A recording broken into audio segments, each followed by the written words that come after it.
Bueno, ¿qué vamos a ver hoy? Vamos a hablar un poco sobre cómo es que se pueden obtener a nivel de laboratorio o a nivel industrial algunos compuestos bioactivos de interés.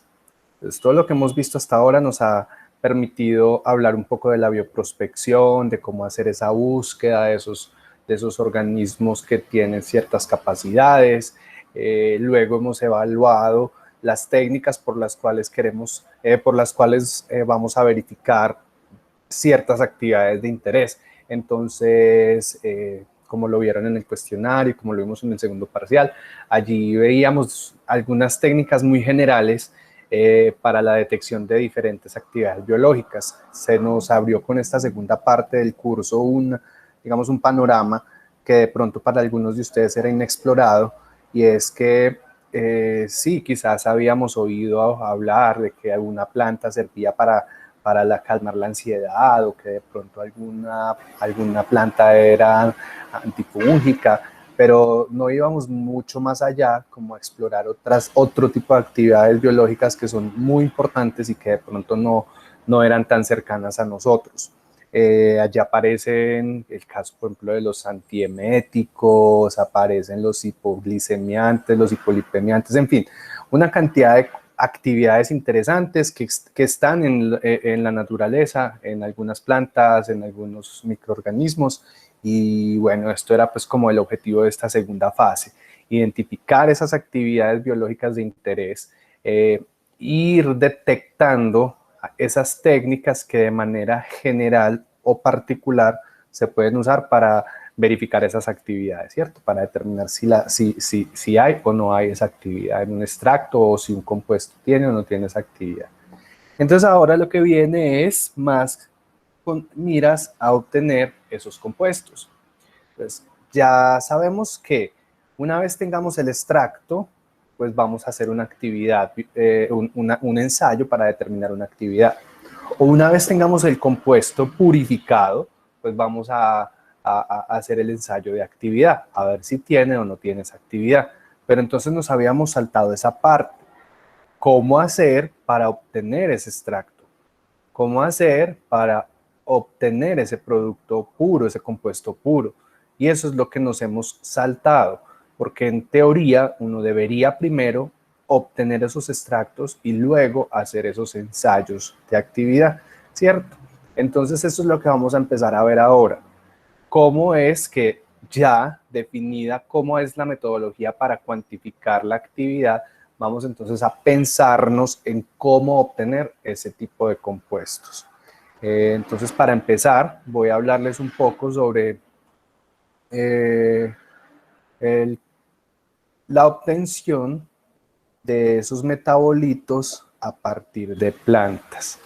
Entonces voy a hacer les voy a compartir un artículo que se llama Aspectos ingenieriles del cultivo in vitro de células vegetales. Esto nos puede servir, pero quiero hacer como un repaso primero. ¿Esto cómo se llama? White.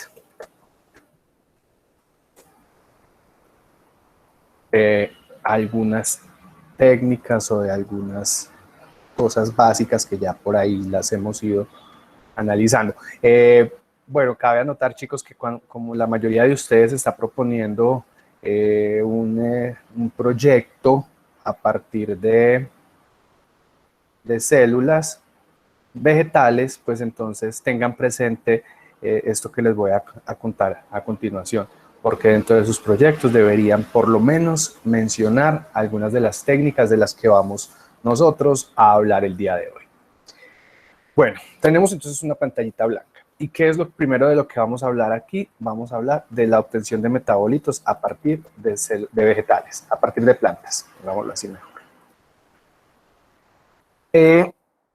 Yo creo que esto ya lo hemos escuchado mucho, esto lo hemos visto en otros ámbitos, pero vale la pena por lo menos repasar y recordar alguna de esta información. Sabemos que en la naturaleza hay plantas que pueden ayudar, que tienen el potencial de curar enfermedades, que tienen el potencial de combatir ciertas patologías. Y es porque dentro de esas plantas hay compuestos que tienen esa capacidad, ¿cierto?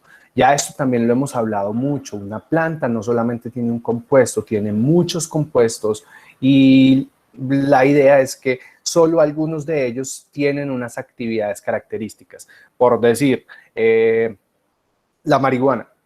Sabemos que el tetrahidrocannabinol tiene unas características, digamos, de relajantes o incluso analgésicas en algunos casos. Pero la planta de marihuana, además de ese compuesto, tiene otros compuestos que pueden ser nocivos. Entonces, la idea es que a partir de ese material vegetal se puedan extraer los metabolitos que nos interesan y dejar a un lado todo el resto de material vegetal que no nos estaría interesando, ¿cierto? Esto si el objetivo es obtener un extracto o un compuesto purificado.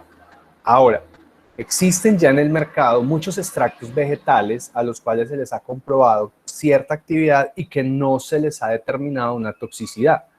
Pues allí en el mercado naturista y todo esto, pues encontramos grandes ejemplos y lo que yo siempre digo es que hago la invitación es a tener cuidado con eso que estamos ingiriendo, porque a pesar de que ahí hay moléculas que sí nos pueden servir a ayudarnos a mejorar una patología o una sintomatología, sí también hay otras que pueden jugar al contrario.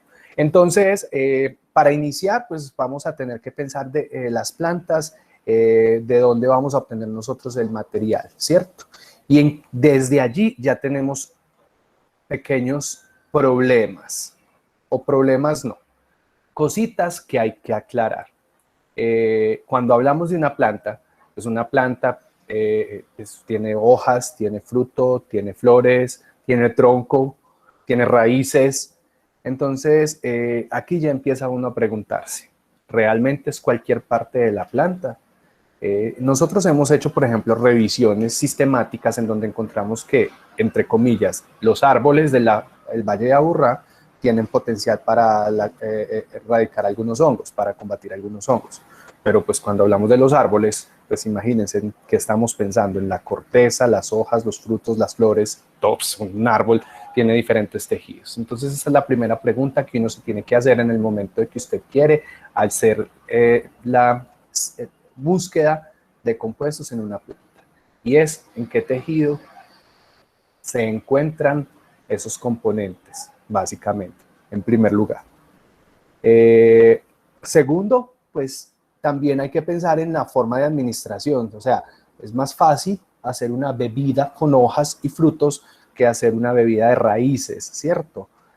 Aunque también se puede lograr, también habría que pensar mucho en la forma de administración de lo que yo quiero obtener, si es un extracto o si es un compuesto puro. En últimas, entonces, yo debo verificar el tejido, si es hojas, si es flores, si es frutos, si es raíces. Y en esto, pues, ustedes tienen más conocimiento que yo. Desde la ecofisiología vegetal, sabemos que en las plantas hay acumulación de ciertas moléculas en diferentes tejidos diferenciados dependiendo del uso que tengan estas moléculas para la planta. O sea, una planta va a sintetizar estos compuestos para ella, para su propio bien. Pero entonces, ¿de qué depende? ¿En dónde los vamos a encontrar? Entonces depende del uso. Muchos de estos compuestos, ustedes lo saben mejor que yo, ahí sí les ruego que me perdonen, pero ustedes saben que hay ciertos compuestos, sobre todo por azúcares o compuestos volátiles que van a flores y frutos, porque tienen pues una función biológica característica diferente. Hay otras que van a hojas, hay otros que van a raíces, ¿cierto? Entonces los mecanismos de defensa o las moléculas de defensa van a estar más asociados a los órganos que están más expuestos, entonces en raíces va a haber algunos, en raíces va a haber compuestos que le permitan la comunicación con los microorganismos y los otros organismos que hay en el suelo, entonces hay exudados particulares que van a raíces, en fin. El mundo de los vegetales es un mundo extremadamente complejo y ustedes lo saben. Entonces, lo primero que tenemos que hacer es definir qué tejido es el que vamos nosotros a impactar. Muchos artículos, por ejemplo, hablan de tejidos aéreos o de partes aéreas de una planta. Entonces, en este sentido, pues es simplemente descartar raíces y coger todo lo que haya de suelo para arriba y con esto hacer las extracciones. Entonces, es lo primero. Una vez está definido el material vegetal con el que se va a trabajar, hay que pensar en el siguiente paso, que es el método de extracción. Si ya sabemos el material vegetal, ¿cuál es el método de extracción que se va a utilizar? Existen diferentes métodos de extracción, muchos. Muchos de ellos utilizan solventes orgánicos. No son tan adecuados porque tienen problemas de salud asociados y problemas para los permisos y en la legislación. Pero hay otros como los hidroalcohólicos que son muy comunes también y que eso sí se pueden utilizar porque son solventes seguros, catalogados así por la FDA y por otras organizaciones mundiales. Entonces tenemos que hacer una extracción. ¿Cuál es el objetivo de la extracción? Pues arrastrar esos componentes que hay en ese material vegetal y que nos queden en últimas esos componentes en una solución, ¿cierto? Que ya no vaya a ser tejido vegetal, sino que nos quede en una solución. Eso es lo que nosotros queremos lograr. Sin embargo, tenemos varios asuntos. El primero, la alta cantidad de agua que hay en estas plantas. Entonces, estas plantas, este material vegetal, lo primero que hay que hacer es secarlo para eliminar toda la agua que tenga este material. ¿Por qué? Ustedes dirán, pero qué bobada. Si yo voy a hacer una bebida en mi casa, pues yo no tengo que secar las hojas, no necesariamente. Pero si yo voy a hacer una extracción con miras a obtener un metabolito, el agua nos va a estorbar y es de lo que más estorba, en el sentido de que tiene un alto punto de ebullición, que eliminar el agua después de un líquido va a requerir subir la temperatura y al subir esa temperatura entonces se nos pueden dañar las moléculas que ya logramos extraer, en fin. Entonces aquí el primer paso sería secar el material vegetal. Independiente del material que sea, lo ideal es que no tenga agua. ¿Cómo se seca? Ojalá no muy altas temperaturas. Incluso en algunos laboratorios, por ejemplo, yo estuve en México en un laboratorio donde obtienen metabolitos a partir de plantas. De hecho, una de las que expuso, una de nuestras egresadas, Maritza, que estuvo conmigo en el conversatorio, ella pues ha trabajado con eso, secan las plantas al sol. Ni siquiera utilizan estufas ni hornos porque saben que por encima de 40 grados centígrados se le pueden deteriorar esos compuestos biológicos porque son termolábiles, entonces lo secan al sol, pero sí es vital que esto quede seco, sin rastros de agua, para que no nos vaya a estorbar el agua en las siguientes extracciones. Entonces, una vez se seca el material, les quiero decir, más o menos el 70%, si no es más o menos, del 70% se pierde. O sea que si usted tenía inicialmente 100 gramos de hojas,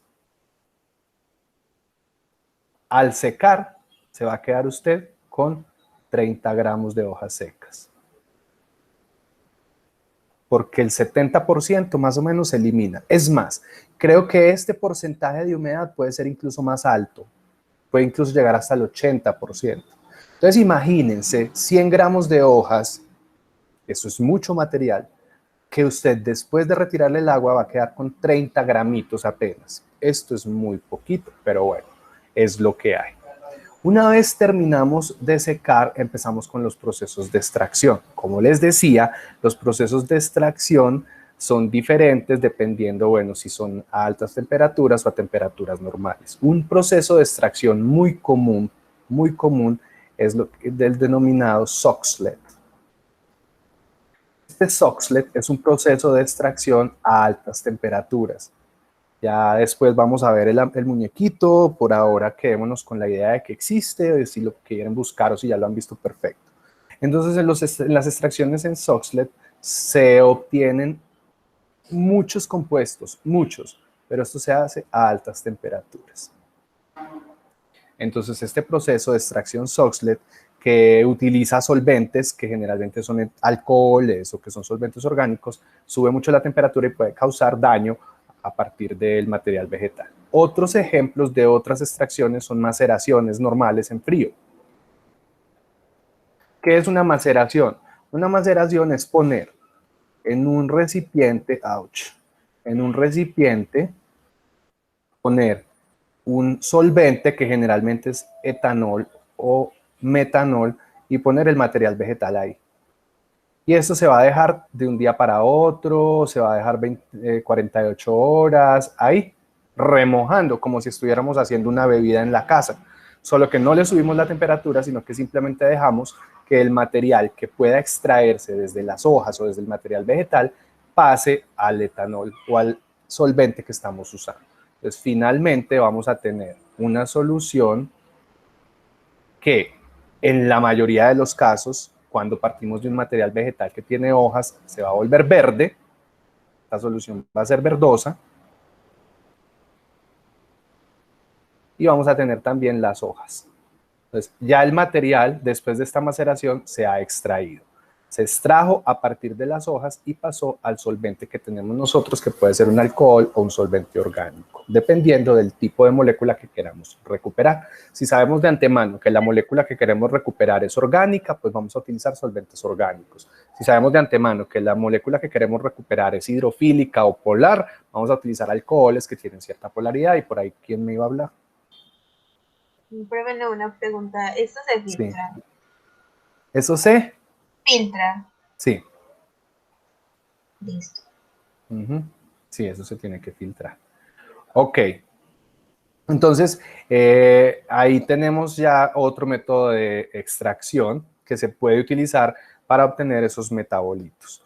Después de, bueno, otras mejoras que se le pueden hacer a la extracción, por ejemplo, después de la maceración o después del Soxhlet, son ultrasonido. Se puede mejorar la extracción por métodos de ultrasonido o por microondas. Es otra forma, como se ha evidenciado, que se pueden mejorar estas extracciones. Hay otro tipo de extracciones que son mucho más avanzadas, como por ejemplo los fluidos supercríticos. Ya estas pues son mucho más costosas, pero son mucho más eficientes. ¿Cuál es la idea entonces de toda esta parte? Lograr recuperar las moléculas que hay en el material vegetal y que nos queden en un líquido que será un solvente con el cual se realizó la extracción. Repito, hay muchas variables que hay que considerar en este caso. El tiempo de contacto, la polaridad de las moléculas, la polaridad del solvente, la temperatura, la concentración de pulpa, es decir, la cantidad de vegetal que se adicione para poder, para hacer la extracción.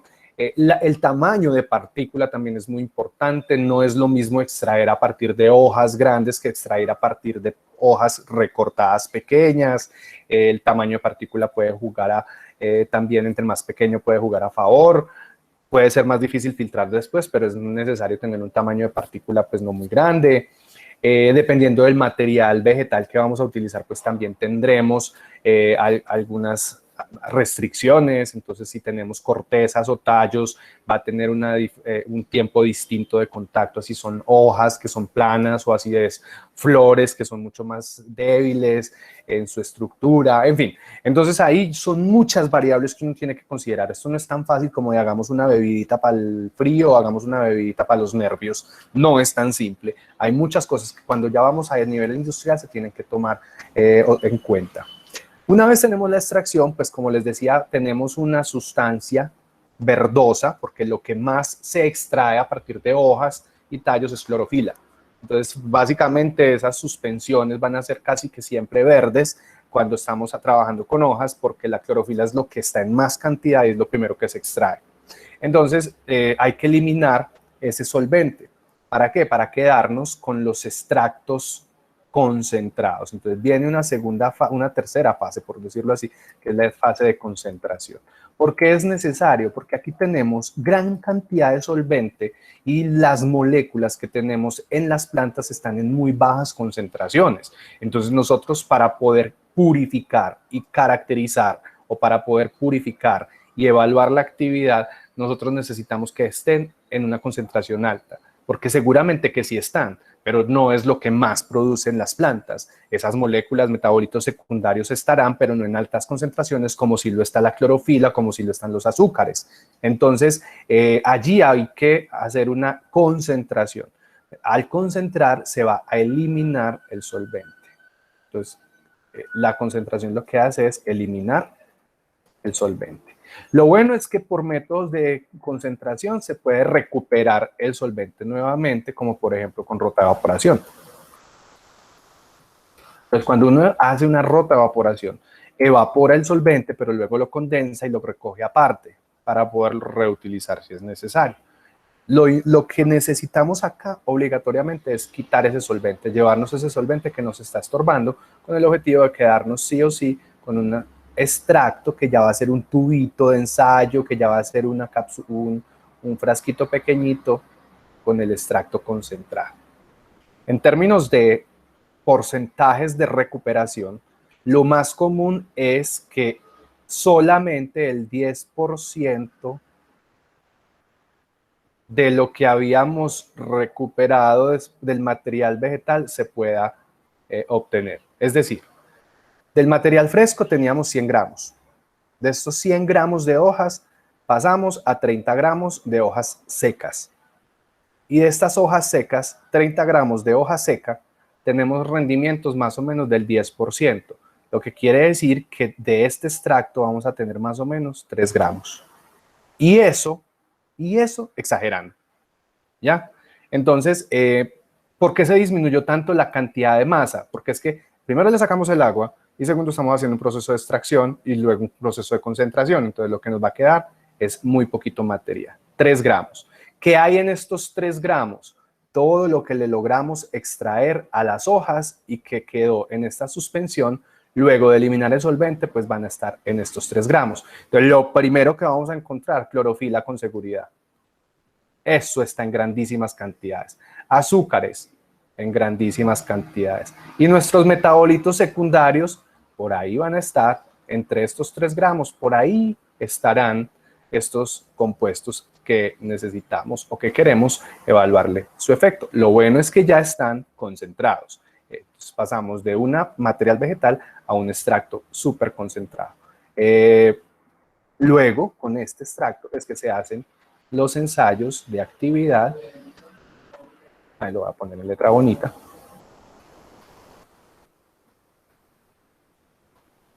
Para evaluar actividad de un extracto.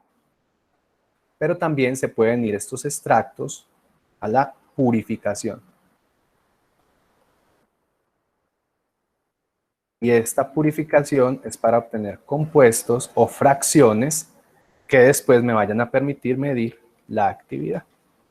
Este es más o menos el derrotero. Insisto, en cada uno de estos procesos, en cada uno de estos pasos, hay 1000 variables que tendríamos que considerar, pero cada proceso pues tendrá sus particularidades, pero en general eso es lo que tendríamos que hacer nosotros para recuperar metabolitos a partir de material vegetal.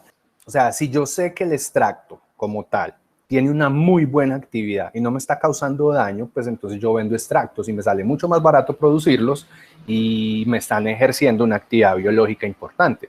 Entonces ya es lo que tú definas, ¿cierto? Entonces obviamente un extracto que tiene de todo, lo bueno y lo malo, o lo bueno y lo no tan bueno, o lo bueno y lo que no importa, pues a vos pues, te va a servir, pero hay que verificar una toxicidad. Entonces, y no es tan difícil. Este proceso de purificación es lo que es más costoso en la obtención de estos metabolitos. Entonces, lo otro es pura bobada, pero de aquí en purificación vienen cromatografías, vienen separaciones por absorción, en fin, viene un proceso muy complejo. Entonces, ya tú te tienes que preguntar ¿vale la pena obtener el compuesto puro, ultra puro y poderlo comercializar? Seguramente lo venderás muchísimo más costoso, pero en el momento hay muchos extractos, como te digo, de origen natural, concentrados, que se están comercializando, que algunos de ellos tienen ya registro INVIMA, lo que quiere decir, supondría uno, que no son nocivos, que no son tóxicos. Entonces tú puedes plantear tu industria para la producción de extractos concentrados y que ya la gente haga con eso lo que quiera o lo que necesite, puesto que no son dañinos, ¿cierto? Entonces, hay extractos concentrados que se comercializan para la industria farmacéutica, para que la industria cosmética y farmacéutica prepare algunos productos con esos extractos concentrados, o para la industria de alimentos, en fin.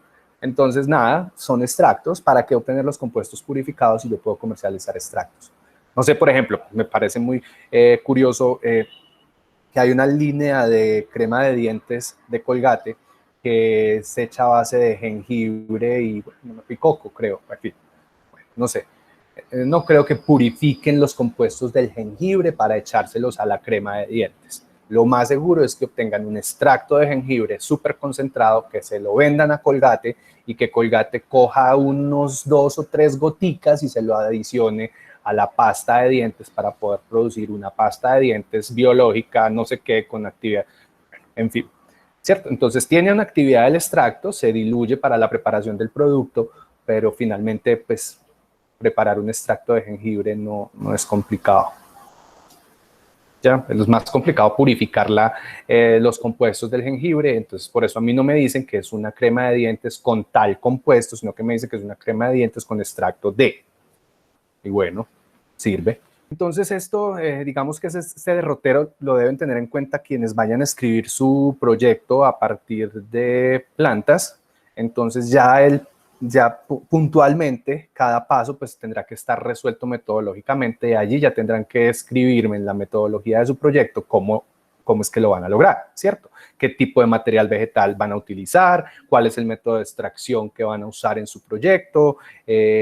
¿Cuáles son las variables que van a evaluar en el método de extracción? Porque no es solamente usar y ya un método, sino que mirar si hay alguna variable que pueda afectar, qué método de concentración se va a hacer, y al final si van a obtener extractos solos o si van a obtener compuestos puros, pues cómo sería esa purificación. Una cosa que yo les planteo de una manera muy general, pero yo creo que es la ruta que todos los procesos de obtención de metabolitos a partir de plantas siguen en el mundo. O sea, lo hacemos nosotros aquí, lo hemos hecho en la universidad, Joana sabe, ella utilizó eucalipto para hacer no sé qué cosa, hemos utilizado tomillo, hemos utilizado flores de Guayacán, lo hemos hecho con mamoncillo y en todos los proyectos funciona más o menos de la misma forma.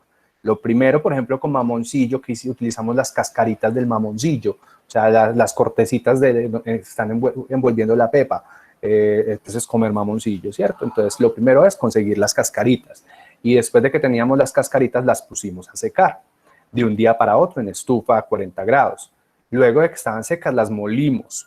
Luego de que las molimos, esas cascaritas, pues eso ya queda un polvo, quedan como cascaritas, ¿sí? Trituradas, como un polvo.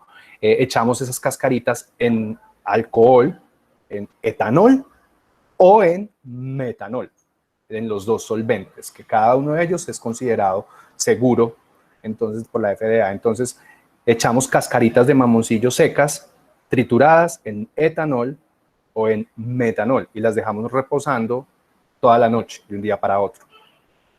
También cogimos esas cascaritas, pues parte de esas cascaritas y las metimos en un Soxhlet para hacer una extracción completa a altas temperaturas. Esa también la hicimos, utilizando etanol y utilizando metanol, porque son seguros. En fin, y después, al otro día, bueno, el Soxhlet sale de una, pero al otro día nosotros cogimos esas cascaritas de metanol, esas cascaritas de mamoncillo, perdón, las maceraciones, esas soluciones que habíamos preparado y las filtramos para retirar toda la cáscara y nos quedamos con el líquido, pero ese líquido lo concentramos por el rotaevaporador. Entonces, no sé, eso fue lo que hicimos nosotros y eso es lo que se ha hecho en varios proyectos. Entonces, si preguntan, mamoncillo funcionó igual, eucalipto funcionó igual. De pronto habrá cosas que se modifican en los proyectos en particular, ¿cierto? Entonces, no es lo mismo trabajar con tomillo que con eucalipto. Usted muy fácil puede decir, vamos a trabajar con hojas de eucalipto, pero usted no puede decir que va a trabajar con hojas de tomillo. ¿Por qué? Pues porque las hojitas de tomillo son súper chiquiticas y ponerse a sacar una por una, pues mejor usted dice, ay no, venga, coja todo ese manojo de tomillo y haga la extracción de ese manojo completo. Entonces utiliza partes aéreas de tomillo, pero utiliza hojas de eucalipto. Y así, pues habrá ciertas variaciones. Nosotros lo hicimos con Por ejemplo, cordoncillo, estaban interesados en algunas moléculas hidrofóbicas y algunos aceites esenciales, entonces utilizaron hexano y diclorometano para hacer extracciones. Esos solventes no son seguros por la FDA, entonces nosotros no los usamos tanto, porque si quisiéramos hacer un desarrollo a posterior de algún medicamento o algún extracto o alguna cosa para comercializar, pondrían mucho problema si no es un solvente que se considere seguro. Entonces, por eso usamos etanol y metanol.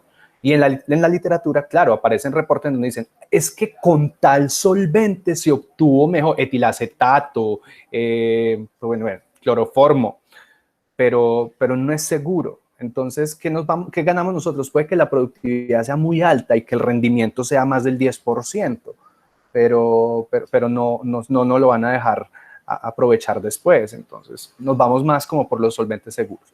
Pero desde la ciencia, desde el aspecto científico, sí vale la pena explorar diferentes solventes, porque esas plantas tienen compuestos de diferentes naturalezas. Hay unos que son polares, otros que son no polares y se extraen en diferente proporción dependiendo del solvente. Pero bueno, eso es más o menos el derrotero, lo que les contaba, eso es lo que se hace en el laboratorio, eso es lo que hemos hecho nosotros en el laboratorio y pues aprovechar toda esta experiencia que hemos ido ganando por si ustedes quieren desarrollar alguna idea de investigación asociada a la obtención de metabolitos a partir de plantas, pues por lo menos en compuestos bioactivos lo tendrán que hacer. Sin embargo, pues todo esto que les he contado pues tiene ciertas desventajas. Y la primera de ellas es el rendimiento tan bajito.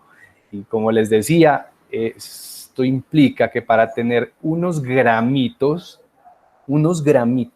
suficientes para poder hacer una actividad o medición de actividad, se requieran grandes proporciones de material vegetal. No Estamos hablando, si dame un segundo, estamos hablando de bultos de hojas, bultos de flores. Nosotros hicimos un ensayo con flores de Guayacán rosado. Esas flores de Guayacán rosado son basura, o sea, eso cae al piso y eso no se usa para nada. Pues eso no pesa nada. Entonces nosotros, para poder obtener 3 o 5 gramos, una cosa así poquitica de extracto, necesitábamos llenar una de las posetas del 137 de flores. Una cosa muy loca, pero eso pasa, o sea, nos tocaba traer las bolsadas de flores para secarlas en el laboratorio y al otro día era un polvo y después de ese polvo sacábamos un frasquito de este tamaño de un extracto. Entonces les decía que se necesita grandes cantidades de material. Esa es una de las principales, de los principales problemas cuando estamos obteniendo metabolitos a partir de plantas. Cuando es basura, vaya y venga. Pero imagínense cuando no es basura. Yo no quiero poner en riesgo la flora de mi ciudad. Entonces yo no me puedo ir por allí tusando árboles para cogerles las hojas y llenando bultos para poder obtener 3 gramos de extracto, que solamente eso, si fuéramos 3 gramos para hacer ensayos de actividad, ¿cierto? Pero imagínense si yo fuera ya a obtener ese metabolito o esos extractos a gran escala, pues entonces ¿cuántas hojas necesitaría? Ahí entonces es, digamos, una parte compleja de la obtención de metabolitos a partir de plantas y hay que tener cierto nivel de ética para nosotros seguir protegiendo nuestra flora y no ponerla en riesgo solamente por obtener unos compuestos que quizás sí tienen una buena actividad.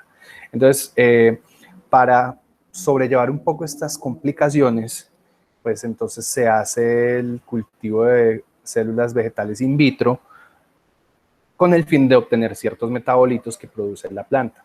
Entonces, es una estrategia que puede ayudar, aunque no es del todo la solución, por 1000 problemas que ustedes ya han visto en cultivos y en ecofisiología. Sí tenemos varios ejemplos de moléculas que se han obtenido a partir de cultivos vegetales, de células vegetales, y aquí algunos de ellos con su respectivo costo.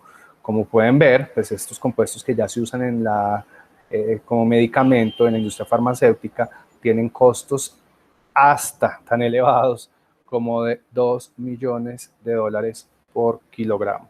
sea, los costos son aterradoramente altos y es porque se necesita estrategias de purificación muy sofisticadas para poder obtener solo este compuesto. Esto para el caso de vinblastina y vincristina, unos compuestos de los que yo ya les he hablado, que se utilizan para el control de la leucemia y que se obtienen a partir de Catharanthus roseus, que es esa florecita que ven ustedes ahí en el fondo. No son los únicos compuestos que se obtienen a través de plantas. El taxol, que es más comercializado como paclitaxel, sirve para, se utiliza como anticancerígeno y también pues tiene un costo elevadísimo. La morfina, la digoxina, camptothecina, malicina, pues entre otros ejemplos, con un costo asociado supremamente alto. Entonces hay problemas para la obtención de metabolitos a partir de plantas y estos son los principales. Primero, la baja concentración, ¿cierto? Entonces, cuando tenemos una planta, lo que les decía, el 70% es agua, por lo tanto el metabolito va a estar supremamente diluido en el material vegetal. Además de eso, de los metabolitos secundarios es lo que menos produce la planta, porque primero produce lo que ya necesita realmente para subsistir. Póngale a eso clorofilas. Entonces, las clorofilas estorbarán todo lo que usted quiera. Entonces, la concentración en el material vegetal es muy baja y esto requiere entonces grandes cantidades de hojas o de material vegetal para poder obtener la cantidad suficiente de ese metabolito para poder hacer los ensayos. Bueno, aquí yo, antes de que se me olvide, porque yo seguramente empiezo a hablar y ya por allá no voy a, se me va a olvidar. Muchas moléculas, o bueno, muchos estudios que se hacen con material vegetal, digamos, se obtienen las moléculas y después esas moléculas se tratan de sintetizar en los laboratorios. Y ese es como el deber ser, ¿cierto? Si tengo una molécula extraída de una planta, pero esa planta no la voy a poder cultivar en grandes extensiones, pues entonces, o no voy a tener hojas disponibles todo el tiempo, entonces lo mejor es hacer una síntesis química de esa molécula que ya fue descrita y que era obtenida a partir de plantas. Entonces eso es como otra estrategia que uno dice, bueno, y también pasa con microorganismos. Se genera tal molécula, pero no la vamos a seguir obteniendo a partir de las plantas, sino que vamos a hacer una síntesis química de una molécula igual o muy parecida. La otra pregunta que uno tiene que hacerse es si la planta es silvestre, y con esto aparece toda la cantidad de reglamentación para poder acceder a ese material vegetal que está protegido. Entonces las plantas silvestres se encuentran en zonas de reserva, en zonas protegidas, y acceder a ellas va a ser muy complicado. Entonces puede que usted diga, sí, es que hay una información de que la comunidad indígena, no sé, Nucacmacú en el Amazonas, usa una planta que está en el escudo amazónico para el tratamiento de parásitos y usted la quiere explotar, entonces usted va a ir allá y resulta que no la puede sacar de allá porque está en una reserva y que los Nucacmacú la usen no quiere decir que usted la puede usar, ¿ya? Así de simple. ¿Por qué? Pues porque hay permisos que se tienen, o hay ciertas reglas que se tienen que cumplir para el acceso a comunidades biológicas que están protegidas. Que esto se hace bajo cuerda y que la delincuencia aprovecha para el tráfico de estas especies, pues sí, pero ese no es el deber ser y por eso tenemos unas leyes y más adelante vamos a hablar un poquitico sobre eso. Entonces eso es otro problema, ¿cierto? Entonces, no, que ya, entonces utilicemos plantas que no sean silvestres, pues ya es mucho lo que se han domesticado estas plantas y resulta que las plantas domesticadas pierden ciertas capacidades. Entonces, lo que una planta en su medio natural le exigía, o su medio natural le exigía que produjese, en un medio simulado, ya en unas condiciones no silvestres, sino domesticadas, puede que ya la planta no tenga esa necesidad y duerma los genes que tenía activados cuando era una planta silvestre. Entonces, eso también juega en contra, porque pues si yo domestico una planta silvestre, puede que no esté obteniendo una buena actividad. Ay, denme un segundo que esto se descargó. Listo. Lo otro es que las plantas como tal requieren mucho tiempo de cultivo, largos tiempos de cultivo, pues dependiendo de la planta, pero igual estamos hablando de semanas para poder obtener órganos diferenciados. Entonces, imagínense, además de eso, súmele a que usted tiene que esperar un tiempo y que va a tener el riesgo de que se le contamine un tejido, un cultivo, bueno. Entonces, esto es otro problema para la obtención. Yo no estoy desanimando a nadie, no es mi intención desanimar para que no hagan extracción a partir de material vegetal. De hecho, esto se tiene que seguir haciendo, pero los estudios de extracción se tienen que complementar con los estudios de propagación. ¿Por qué? Pues porque la idea es que se puedan hacer usos sostenibles de esa biodiversidad. Entonces, yo sí impulsaré siempre la búsqueda de metabolitos bioactivos en las plantas, acompañado de los procesos de propagación in vitro para poder mejorar la obtención de estos metabolitos. Yo creo que tienen que ir de la mano sí o sí. Bueno, el otro problema es que como a veces las plantas tienen esas rutas metabólicas tan hijuemadremente tesas, porque es que las plantas son una cosa de locos con el genoma. Entonces, muchos de los compuestos no logran sintetizarse por vías químicas, o sea, son tan complejos que realmente falla la síntesis química y pues entonces nos estamos quedando con moléculas de origen natural que no pueden tener un biosímil por la síntesis química, y eso es otro problema que tendríamos nosotros para la obtención de estos metabolitos.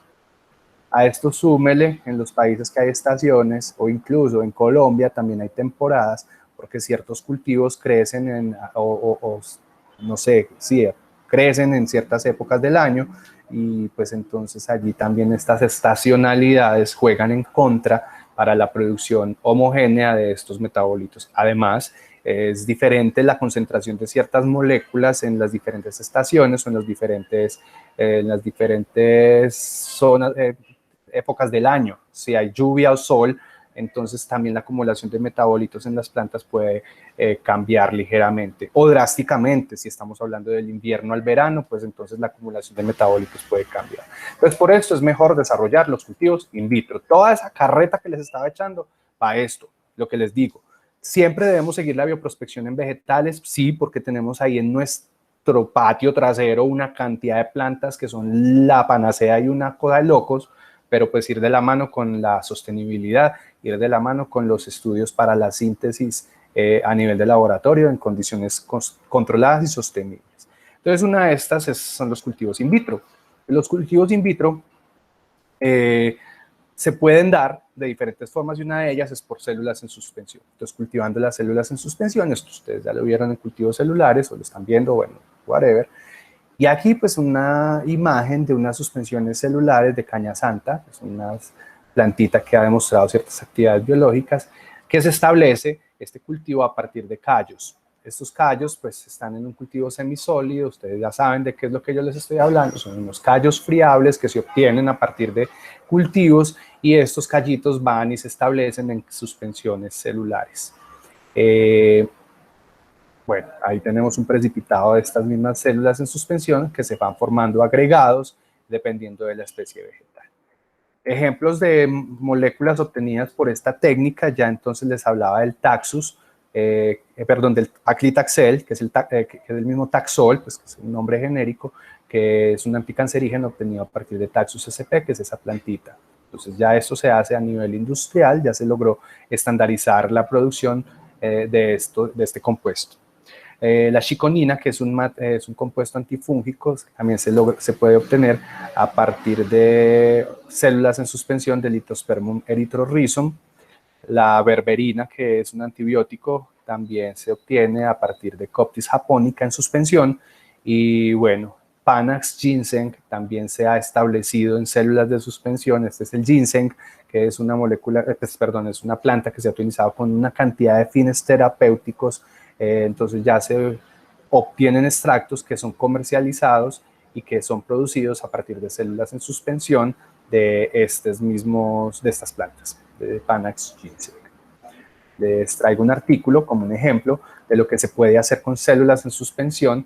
En este caso es la fabricación o la construcción y el escalado de anticuerpos recombinantes producidos por células de vegetales en un bioreactor desechable agitado.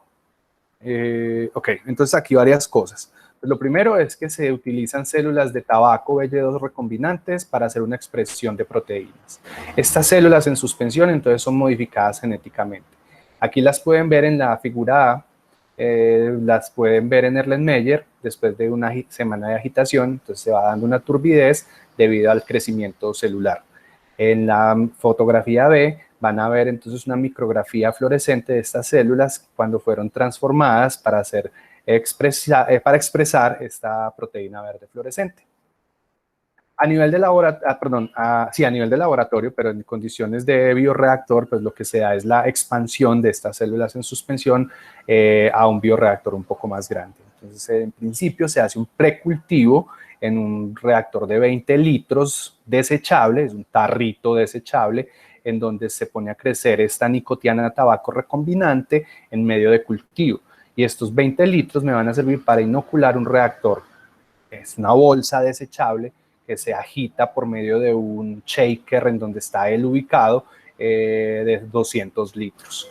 Después de que se hace el cultivo, se recuperan las células, se obtiene el líquido, las células se retienen, este líquido se hace pasar por una columna expandida de absorción con D para retener la proteína y luego se hace la purificación de la proteína M12, que es la que estamos buscando con estas células recombinantes. Ese es el proceso, digámoslo así, de recuperación de este compuesto que está produciéndose a partir de células en suspensión. Entonces, resumiendo, tenemos a Nicotiana tabacum, que es una Bright Yellow 2, que es una recombinante para la producción de un anticuerpo monoclonal humanizado, que es el M12. Esto se hace a partir de células en suspensión. Y aquí los resultados, comparando un shaker con el reactor, se ve que pues entonces el peso seco después de las 168 horas es muy similar lo que se obtiene en shaker que lo que se obtiene en el reactor grandotote, pues contando con que en mayores volúmenes vamos a tener mucha más biomasa.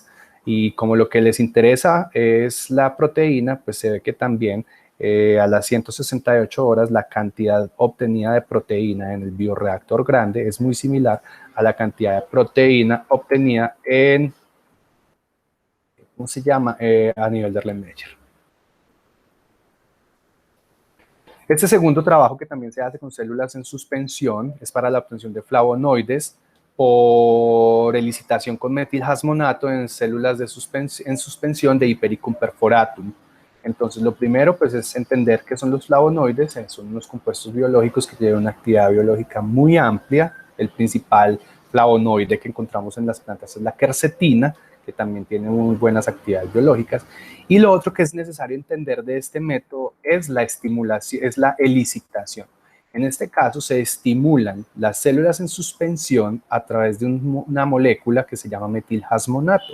Y esto hace que las células en suspensión produzcan mayor cantidad de metabolitos. Entonces es interesante ver cómo se puede hacer que a nivel in vitro se potencie la producción de ciertos metabolitos secundarios, por ejemplo, elicitando por medio de una molécula. En este caso, pues es una elicitación química para que se produzcan más flavonoides.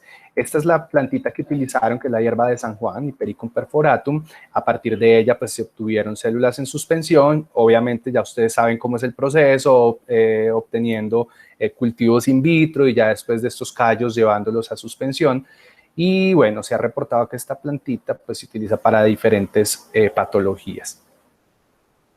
Entonces, lo primero es que Hypericum perforatum se induce a partir de explantes internodales para que se produzcan los callitos. Entonces, esto se hace en un medio de cultivo Murashige-Scoop. Bueno, esto lo saben ustedes mejor que yo. Utilizan los explantes internodales para obtener estos callos y finalmente se obtienen las suspensiones celulares a partir de los callitos obtenidos. Estas suspensiones se agitan a muy bajas velocidades en shaker para evitar los daños hidrodinámicos. Aquí hay algunos resultados bien interesantes de este proceso. Vemos cómo agregar 5 gramos por litro, agregar a los 5 minutos o a los 5 días. Agregar a los 5 días el metilhasmonato no tenía un efecto sobre el crecimiento celular, pero si agregaban el hasmonato después de que había crecido a los 20 días, disminuía un poquitico el crecimiento celular. En el control lo que se veía era que después de los 20 días también había una pequeña disminución de la biomasa comparable con lo que se lograba con el metilhasmonato. Sin embargo, lo que ellos querían era obtener más flavonoides y se pudieron dar cuenta que después de suministrar el metilhasmonato a los 15 días se disparaba la producción de flavonoides.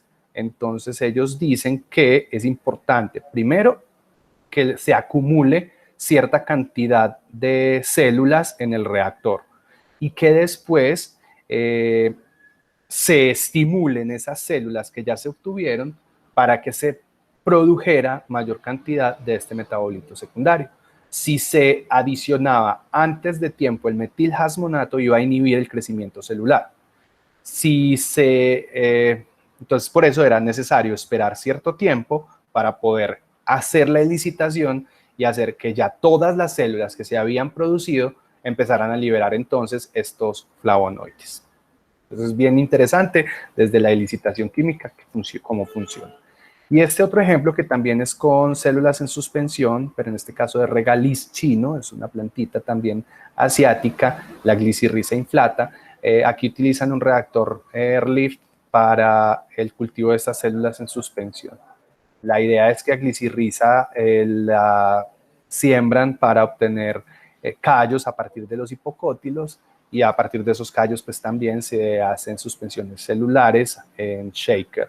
Esas suspensiones celulares se van a expandir en reactor Airlift y se puede ver entonces en esta gráfica, bueno, es un reactor Airlift más o menos como el que ya conocemos y ya estas células en suspensión pues van a tardarse cierto tiempo para llegar a una fase estacionaria en donde se estabiliza la biomasa. Entonces se ve que en Airlift a los 27 días se tiene en un reactor Airlift en perfusión más o menos 30 gramos por litro de biomasa de estas celulitas de este regaliz.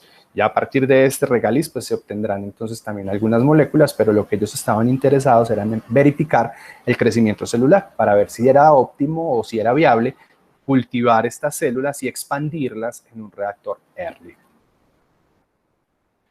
Ok, a veces las células en suspensión tienen pues todo el chance de producir los metabolitos que nosotros que queremos. Y de hecho, esas células en suspensión transformadas nos permiten obtener moléculas, generalmente proteínas, que en otros sistemas puede ser más dispendiosa su producción. Tener cultivos celulares no es fácil, los medios de cultivo se contaminan mucho, en fin. Pero es una estrategia muy interesante para la obtención de ciertos metabolitos, no de cualquier metabolito. No cualquier metabolito se puede obtener a partir de células en suspensión. Y eso es lo primero que uno se tiene que preguntar. Si quiero obtener tal compuesto que se está produciendo en esta planta, ¿será posible lograrlo por células en suspensión? Suponiendo que ya esté estandarizado el método de crecimiento y de expansión de células. Pues una cosa es que crezcan las células, otra cosa es que produzcan lo que yo quiero. Otra estrategia que a veces mejora la producción comparada con las células en suspensión son las células inmovilizadas. Entonces, las células inmovilizadas tienen ciertas características. Lo primero es que tiene una tasa de crecimiento más lenta. En este caso, porque no están tan disponibles los nutrientes, entonces estas células pueden tener ciertas restricciones metabólicas que las puede llevar a producir más compuestos para su protección, por decirlo así. Hay diferentes formas de elicitar a las células vegetales, de hacer que se dispare la síntesis de alguna cosa. Una de ellas, como les decía, era por compuestos químicos, pero también el estrés por nutrientes puede llevar a la síntesis de ciertos metabolitos de interés. Si la planta se encuentra en condiciones óptimas de nutrientes, de temperatura, de aireación, en fin, es posible que ella no se vea obligada a sintetizar ciertas moléculas. Pero cuando estresas a la planta, ahí ella tiene que mover su metabolismo, activar las rutas para generar ciertos compuestos. No en todas pasa esto, pero sí es una respuesta muy común. Entonces, tener células que están inmovilizadas dentro de una matriz, dentro de alginato, dentro de, bueno, en fin, algún polímero, hace que se restrinjan los procesos de transferencia de masa. Por lo tanto, los nutrientes van a tardarse más en llegarle a la planta, a las células que están adentro de las bolitas, pues decirlo así, adentro de la matriz. Lo mismo, los productos van a tardar un poco más en salir de allí, cosa que no pasa cuando las células están libres. Entonces esto puede generar una especie de estrés porque no le llegan los nutrientes a la velocidad requerida y esto puede favorecer la síntesis de ciertos metabolitos. Siempre pasa, insisto, aquí no podemos generalizar.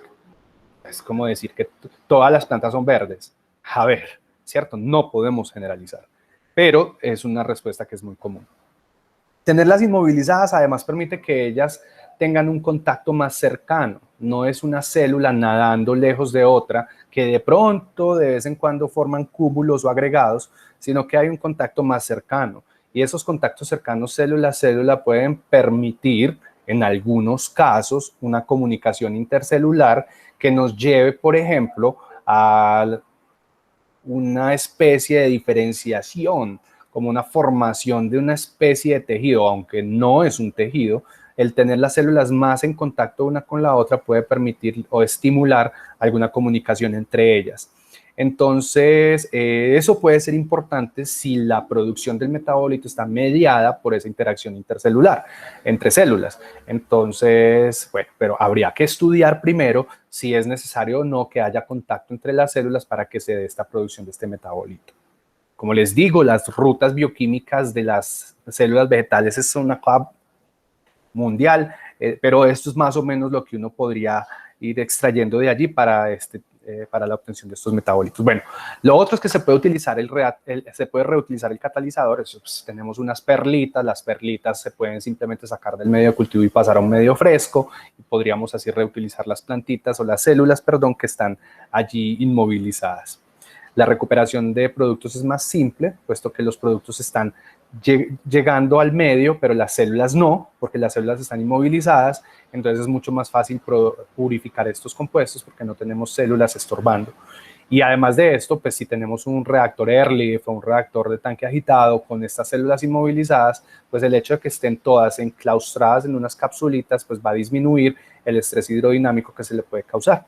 Esto tiene un efecto positivo, puesto que el estrés hidrodinámico, ya lo vimos, puede causar muerte celular, pero podría estar jugando en contra cuando es el estrés hidrodinámico lo que impulsa la síntesis de ciertos metabolitos de interés, ¿cierto? Entonces hay que jugar también con esto, es mirar qué tanto debemos reducir el estrés hidrodinámico, porque si la idea es estresarlas para que produzcan, pues entonces no tendríamos que inmovilizarlas de tal manera. Aquí hay algunos ejemplos rápidamente. Solanum crisotrichum para la producción de espirostanol, las inmovilizan las células en alginato de calcio, y bueno, aquí está este ejemplo en donde demuestran que realmente se acumula menos espirostanol, pero que las células lograban excretar más de este metabolito al medio. O sea, a pesar de que se da una menor acumulación en las células, es porque ellas lo excretaban al medio más rápidamente. Pues tenemos unas células que están restringidas, que no se pueden llenar del todo de ese compuesto porque no tienen tanto espacio, entonces no pueden acumular muchos compuestos, entonces terminan liberando más de estos metabolitos. Otro ejemplo es Cruciata glabra para la producción de antocianinas. En este caso se inmovilizan las células no en perlas de alginato, sino en partículas de pectina y quitosano, que son una matriz porosa con una alta polaridad, y que a ella pues se adhieren estas células que en principio estarían en suspensión, pero que se adhieren a ellas para formar estas células inmovilizadas. Otro ejemplo que me parece muy bonito es la producción de capsaicina con ají, pique, con Capsicum frutescens, y que estas células que estaban en suspensión las inmovilizan en espumas de poliuretano, allí quedan retenidas. No son esferas como el alginato de calcio, pero sí es un material poroso sobre el cual se pueden inmovilizar este tipo de células para la producción de metabolitos. Son ejemplos pues como puntuales. Y finalmente tendremos que hablar también de otro tipo de cultivo in vitro de estas plantas, que son el cultivo de órganos. Aquí ya estamos, mejor dicho, sembrando jardines, las plantas completas, sí. Pues es que sí, y ustedes lo saben mejor que yo. A veces son ciertos órganos de la planta los que producen o los que acumulan cierto tipo de metabolito. Entonces allí no hay más chance. Necesitamos diferenciar los tejidos vegetales. Y no podemos estar hablando de células en suspensión, ni podemos tener células inmovilizadas, porque allí los tejidos no están completamente diferenciados. Entonces, si la producción del metabolito está asociada a esta diferenciación, pues entonces se necesitarán implementos o equipos que permitan la diferenciación a nivel de laboratorio. Y no estoy hablando de un invernadero. Un invernadero, sí, listo, un invernadero súper bien, pero es que un invernadero es para tener plantas, pero no para obtener los metabolitos.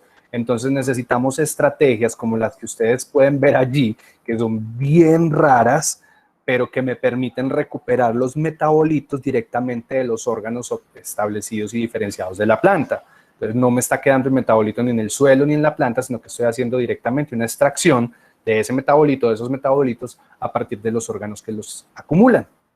Entonces, hay problemas con la limitación de la transferencia de masa. Obviamente, llevar los nutrientes a este enredo, a esta maraña de raíces, pues va a ser más difícil que llevárselas a las células libres. Y bueno, eso es uno de los principales problemas del cultivo de órganos y hay que subsanar esa dificultad en la transferencia de masa.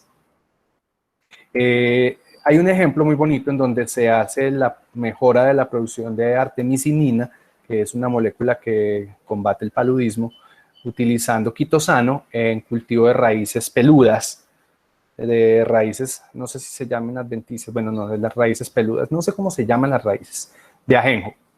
Entonces, en este caso, utilizan un reactor, como el que ustedes ven, que posiblemente sea un reactor de tanque agitado, pero en el que se establece el crecimiento de estas raíces. Ahora, medios de cultivo, yo ahí sí me pierdo, pero yo tendría que haber algunos estimuladores de crecimiento radical y no debería haber algunas hormonas para la diferenciación de tallos, por ejemplo, no sé. Entonces ahí empieza uno a jugar con la composición química del medio de cultivo para poder mantener esa diferenciación celular hacia el tejido que nos interesa. En esta primera gráfica vemos entonces cómo a través del tiempo se da la producción de raíces y la obtención de artemisinina. Nos damos cuenta entonces que después de los 25 o 30 días tenemos la mayor producción en este proceso de tanto raíces adventicias como del compuesto artemisinina en microgramos por miligramo.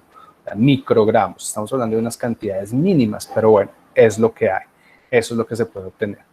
Y aquí vemos entonces en la gráfica de abajo cómo afecta la adición de quitosano. Entonces, les decía que a veces algunas moléculas pueden funcionar como elicitores. Se ve aquí que cuando hay adición de quitosano, que 150 miligramos por litro, tenemos las barritas azulitas, verde azulitas, y esto lo que nos está indicando es que hay una mayor acumulación de artemisinina cuando se adiciona ese quitosano. Entonces, digamos que funcionaría esa molécula como un elicitor para la síntesis de artemisinina. ¿Quién dijo o cómo se supo que el quitosano podía potenciar la producción de artemisinina? No tengo idea. El caso es que así funciona y seguramente funcionará así con otras moléculas. En este caso, evaluaron el efecto del quitosano sobre el crecimiento y la producción de artemisinina utilizando estas raíces. Otro ejemplo es la producción de ginsenócidos, o un cultivo de raíces de Panax ginseng, del mismo ginseng que les hablaba ahora, que se había establecido para cultivos en suspensión, pero en este caso lo que quieren es obtener gingenócidos a partir de las raíces de esta planta. Estos ginsenócidos Se ha visto que son cardioprotectores, inmunomoduladores, que son antifatiga, hepatoprotector, bueno, y dentro de ellos los principales son unas moléculas denominadas saponinas. Tenemos el establecimiento de estas raíces en Erlenmeyer, lo pueden ver en la imagen de arriba, y en la tablita pues muestran cuáles fueron las condiciones bajo las cuales se dio la mayor acumulación de ginsenócidos. En primer lugar, se determinó la temperatura de crecimiento tanto en los periodos de luz, oscuridad, y determinaron que a 25 grados centígrados en cada uno de estos periodos, tanto de luz, 16 horas, 8 horas de oscuridad, se obtenía la mayor concentración de ginsenócidos, que era de 10.5 miligramos por gramo de masa seca de raíces. Entonces, una acumulación muy alta comparada con las otras temperaturas, con los mismos fotoperíodos para estas raíces. Siempre me he preguntado por qué es necesario un fotoperíodo para raíz, si ellas no tienen fotosíntesis o si hacen fotosíntesis. Bueno, no sé. Y en la tabla 2 nos muestran el efecto de diferentes fuentes lumínicas. Entonces se dieron cuenta que la mayor acumulación de ginsenócidos en estos cultivos en Erlenmeyer se daba cuando utilizaban una luz fluorescente. Comparaban entonces con la oscuridad total, con luces de halógenas, la comparaban con luces azules, luces rojas y con la suma de rojas y azules, y se dieron cuenta que definitivamente la mayor acumulación de ginsenócidos se daba cuando estaban expuestas a una luz fluorescente, cuando estas raíces se establecían en cultivos iluminados por una luz fluorescente. También se producen ginsenócidos y se acumulan con otro tipo de iluminación, pero esta fue la que dio una mejor acumulación de ginsenócidos, de producción de ginsenócidos, utilizando estas raíces establecidas en Erlenmeyer. Y el último ejemplo que les traigo es el de la biosíntesis de betalaínas a partir de beta vulgaris, que es remolacha. Entonces se hace un cultivo también de raíces en un sistema de cultivo de inmersión temporal de estas raíces de beta vulgaris para la producción de betalaínas. Las betalaínas son unos poderosos antioxidantes que se pueden obtener a partir de la remolacha y que se están utilizando mucho en la industria alimenticia. En este caso, utilizan un bioreactor de inmersión temporal. Les cuento de estos bioreactores de inmersión temporal, los conocí en México en un laboratorio del CEPROVI, donde está trabajando en este momento Dumas, que fue quien estuvo en nuestro primer conversatorio en la Feria de Biotecnología. Entonces ellos han trabajado con este tipo de reactor porque pues tiene unas versatilidades, ya que permite tener el crecimiento de órganos diferenciados de las plantas, pero en condiciones de laboratorio y de bioreactor. Entonces es un bioreactor que sumerge de manera intermitente las raíces y las plantitas a un medio.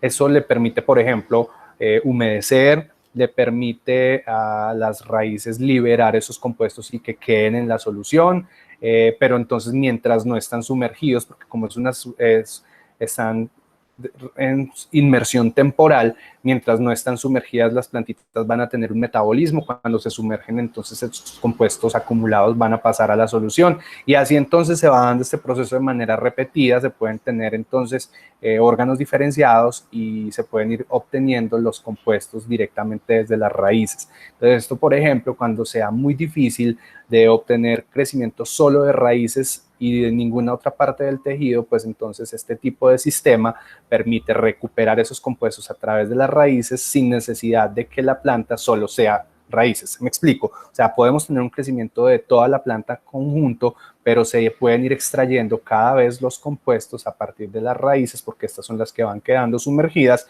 cuando se pasa a esa fase de inmersión temporal. En este estudio, pues ven cómo se da la obtención de ADB, que es la betalaína. Las betalainas aquí, y aquí se da el crecimiento de las raíces. Y aquí vemos entonces que en gramos, pues es muy parecido, no hay como grandes diferencias, sin embargo, cuando el tiempo de inmersión es de 75 minutos, se ve que hay una mayor obtención de biomasa. La menor obtención de biomasa es cuando se da cada 90 minutos. Entonces, se ve que las raíces crecen mejor cuando se dejan sumergidas 75 minutos. perdón, 15 minutos sumergidas. 15 minutos sumergidas, pero luego se suspenden durante 75 minutos y eso es lo mejor para las raíces. Se airean, en fin, hay una cantidad de metabolitos que se van sintetizando allí que permiten la mayor elongación de las raíces. El peor de todos estos es dejarlas afuera del agua por 90 minutos. Afuera del medio por 90 minutos, ese es como el peor crecimiento de todos porque ya se resecan mucho. Y aquí vemos entonces la producción de betalainas. Entonces la frecuencia de inmersión en estos RITA son 15 sumergidos, 45 suspendidos y vemos que a diferencia de lo que se obtenía en la biomasa, pues la producción de betalainas sí era superior cuando teníamos un proceso de suspensión de 60 minutos, es decir, 15 minutos sumergidas, 60 por fuera. Ahí se daba la mayor acumulación, aunque no hay diferencias significativas con otros tiempos de inmersión y de suspensión. Entonces, así funcionarían estos RITA, que son bien interesantes, sobre todo cuando se necesitan tejidos diferenciados.